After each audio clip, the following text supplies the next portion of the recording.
Found a bird, Minnie? Yeah. How many? My whole bag's full. What are you doing now? I'm just finding eggs and putting it in Scott's basket and he doesn't have a lot. Oh. Mine is full. And I'm really good because I got the bunny and I also got the surprise. Okay.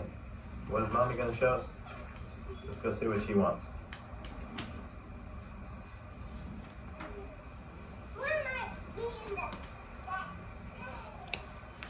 Hello, my name is Houston, and this is Media Mood Board.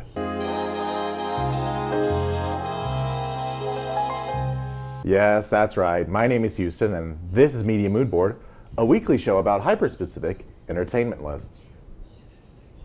I try to post here every week, but sometimes I just take on too big of a project, and then by the time it's the next week, I haven't finished it, which is the case with this. This year, I've been subscribed to a local comic shop, Desert Island Comics mystery mail service, where they send me a blind box of comics curated for every month. As I've been receiving these mystery mail boxes, my goal has been, whether or not they are authored in a way that they're supposed to talk to each other, to kind of come to a conclusion or use it as a jumping off point for conversation. After reading 2 or 3 master's theses and then halfway through a book on Chinese manhwa during the early 20th century, I kind of took a step back and said, you know, if I wanted to do this how I'd want to do this, it would take a lot more research and more time than I want to put towards it right now. So to catch up today, I'm going to be unboxing both April and May's mystery mail from Desert Island Comics, as well as talking about the books that I read last month.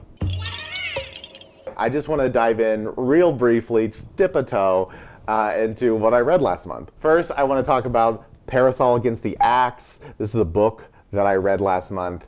I loved this book. It's a new release, just came out this year. I was unfamiliar with the author, but I've heard a lot of good things about her, and I also love the cover. In this, the city of Prague acts as our narrator, and it's very characterful. He's like very nervous and has a real personality to them. But Prague is telling the story about this woman who arrives in Prague on a bachelorette trip that no one in the bachelorette party expected her to be there. She was kind of invited perfunctorily. These people aren't super close friends anymore, but they do have a history. But most of the book, because of that kind of awkwardness, the main character mostly just wanders around Prague, runs into strange locals, relives her past, sometimes told through her, sometimes told by the city of Prague. And she also holds herself up in her hotel room to try and figure out the mysteries of this enchanted book which she was gifted. There's real fun fantasy elements at play of this, like she'll run into like giant mole people or things like that. I love, for instance, like The Master and Margarita, and if you like that book, you'll love this book. It's like its precocious younger sister that has like ADHD. Every character in this is just so full of life, and it doesn't have a super solid plot as far as like, ooh, what's gonna happen, but it really just follows whatever events or topics are fun. So it has a page-turnery feel, even if the plot isn't what's keeping you going.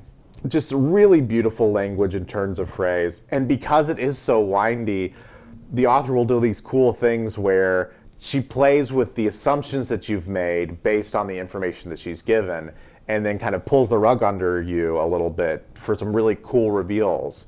They make you rethink characters or parts of the book, or, oh, I thought when she was talking about this thing, this is what she was talking about, but it was actually a completely different object. Just super confident writing, so if you're into stream of consciousness light bullshit, I can't recommend this book enough. I did not finish this book, but I also want to talk just a second about Mrs. Dalloway, the Virginia Woolf novel. Last month, I helped my dad pack up his house that he's been living in for the past 30-ish years. For a chunk of this, I was on my own with my headphones on, and 5 or 6 hours of my work there, I was listening to this book. I'd never read it before, but Woolf's dialogue style just made it so, like, for lack of a better word, like zen, easy to like just like flow in and out of, because it's so present. I didn't 100% follow the plot. I made it about 3/4 of the way through. But in listening to it, it feels like this book of just emotions. It feels visceral. It feels like pausing a moment and stretching it out and exploring that. And so even though I wasn't 100% following the story, I don't think that's even necessarily the point. I was really hit hard by some of the sentences that I was hearing. It was very poetic, to put it uninterestingly. I definitely want to read this at full attention later now. I was really piqued my interest. And this kind of weird listening experience I had with it reminded me of a Brian Eno quote that's been referenced to death about how ambient music should be able to accommodate a bunch of different levels of listening. It should be as interesting kind of at a low level of attention as it is at a high level of attention. And I got that kind of feeling personally while listening to this book. And my graphic novel of the month was The Gull Yettin by Joe Kessler. This is a fairy tale about a young boy who is adopted by a lanky bird man after the child's family dies in a house fire. This is The Boy and the Heron for freaks. I love this. It was released last year, and if I would have read it last year, it 100% would have been on my favorite comics lists. Just powerful and overwhelming, great like scratchy primal style, really fun experimentation in here. The colors are crazy. I want to describe this as dreamlike, but I think that's an overused phrase and it doesn't really mean that much. What I mean by dreamlike is it has the texture and authenticity of what it feels like to be inside of a dream and feel like everything is real that's happening. There's a sequence where the main character has holed himself up in this boys' school and there's a fight that breaks out, and the paneling and color in it is just like, the whole thing is just expressive and inspiring, and I can't speak highly enough about it. And then we'll close it off with a little zine I picked up last time I was at Forbidden Planet. This is Sir, Is This Love? Liz Yerby is a comic artist based out of Portland. She has this kind of series of small fanficky Peanuts strips, generally shipping Marcy and Peppermint Patty. When I was younger, I both read a lot of Peanuts and still love Peanuts, as well as a lot of shoujo manga. So this is like hitting all my nostalgic buttons. Just super cute. It's just like a slice of life, pining lover, simple lines. This one in particular is about Marcy trying to sew Peppermint Patty an ice skating outfit after she sees Peppermint Patty out on a frozen lake. It's also really fun because the lines and shapes in this really do evoke Schultz, but they feel distinctly Yerby, which I think is very fun, expressive, and interesting. Last month's came with 2 pieces, the latest edition of Smoke Signal, and this collection of pre-war Tankuro comics. So instead of using this as a jumping point to talk about history, I'd like to briefly just talk about packaging strategy. On a really like top level, this is super sturdy, super nice, feels luxurious, and it's presented as a masterwork. It's a collection of one person and saying, look, this is important. There's essays involved in here in the back to give you more context, which I personally super appreciate. I really like reading those. And then you can compare that to Smoke Signal, which instead of one person is a collection of artists, many of which you may be like, I don't know who these are. But it's presented in a way where, in the same way that this packaging says this is important, this is something of historical value, by packaging together all these artists, it makes each one elevated. If you see one artist in there that you do like or know of, then you think, oh, I know this person, I like this person, these other people must also be of the same quality. Another really interesting thing about the packaging on this is that it is in a newspaper format. It is huge, it's really noisy, and it's also, frankly, hard to read. Whenever I used to read the physical newspaper, one of my least favorite parts of it was having the actual product. It's not a very efficient way to read. Admittedly, I do like the tactile feeling of it, as far as like, once it is in place, it's good, and it feels really nice, and I do love how big the pictures are. But trying to change pages, trying to look at a panel, things will easily get just distorted. But I think a really important question to ask in all packaging is, why is it packaged this way? What is the advantage outside of just saying no one else does it? For Smoke Signal, I think that it takes up so much space and so many senses purposefully. If you were to read this on the train or on the subway or something, A, it's huge, and B, you're going to be making a lot of noise while doing it, especially since these are comics, and for the most part, these are not hyper detailed panels, so you're not going to be spending necessarily a huge chunk of time reading each one. A lot of them are more visceral or have a kind of more impressionistic feeling to them. I also feel that, I know I grew up reading the funny papers in this kind of format. I think that what this is communicating to me is a sense of importance, whether or not that itself is a joke, like look how important this is, or if it is taking a stand and saying this is important work. It's a legacy format when physical media is not as popular. I believe in the same way that if you recognize one artist, you'll give more credence to the other artists. Being in this format makes you feel like you're in good hands. Even if it's not the most fun reading experience, I do think that is effective packaging. They're all mini comics, so instead of like going through each one individually, I'm just gonna put on the screen here the artists behind my 3 favorite stories in this issue.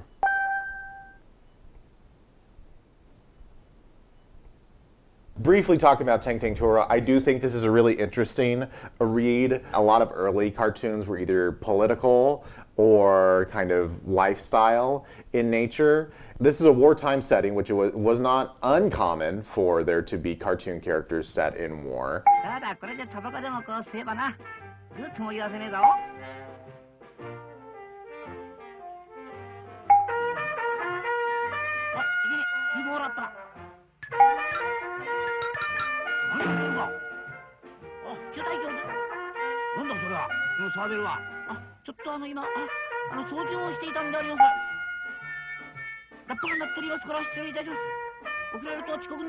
But talking about packaging outside of the kind of luxurious archival feel to this kind of book, I also just want to point out, this is not the original artist who drew this cover, but this is Chris Ware, a contemporary artist. Taking a contemporary artist that you do know about and might respect, if you're into comics, you'll probably recognize Chris Ware's work. It's inviting a comparison between this artist that you know and the artist whose work is inside that you may not know. Not in the same way where in some comics you might have a different cover artist than is inside, but with anthologies or collections like this, if you like the person who drew the front, you may think, oh, is this person inspired by it? Or even subliminally make that connection that I think this other person is important. This person must be important too. Just kind of an implicit telling you why it's interesting. It's just a piece of effective marketing. I'm still gonna try to keep these separated. So this one's April. Looks like 3 graphic novels maybe? So first we have Undead, Sale Forbidden to Minors. It looks like some kind of collage-y work in here. Creepy. I don't know if it's a double. Maybe just specifically covers. Ooh, already love the art on this cover. Song of Aglaia. And Simon, that sounds very familiar. Love the colors of this kind of green and pink. Oh yeah, super cute. I love the designs in this. Okay, wait. Getting ready for trouble. Hey, uh-oh. Now this looks super fun. Very excited to get into this. And then finally, Uptight. A 4th dimension. Sci-fi. This one's very glossy. It feels like, speaking of packaging, it feels like a comic does. It has that kind of, that feel to it, even though it's a little bit longer. So like a, one of those like monthly special ones or something like that that you'd pay like $8 for. Cool, cool. This provides a pretty interesting collection of kind of thicker graphic novel. This is graphic novel E, but it's like a one-shot maybe. And then this is just covers. Well, that's what it seems, at least. Maybe it has a narrative throughout it, but it'd be interesting to see how these all potentially tie together. And then next up is May. Oh, interesting. Maybe 2? Okay, first we have Frenzy, who I've seen artwork. Okay, I'm gonna need to check Instagram because I think I follow this artist on Instagram. They make cool shirts. Well, I'll be interested to see if this is like just a collection of artworks or if it tells a wider story, very like psychedelic metal looking. And then, what is in here? Is this a comic? What is this? Oh, maybe it's a nasty. Uh-oh. Forbidden drawings. Uh-oh. Okay.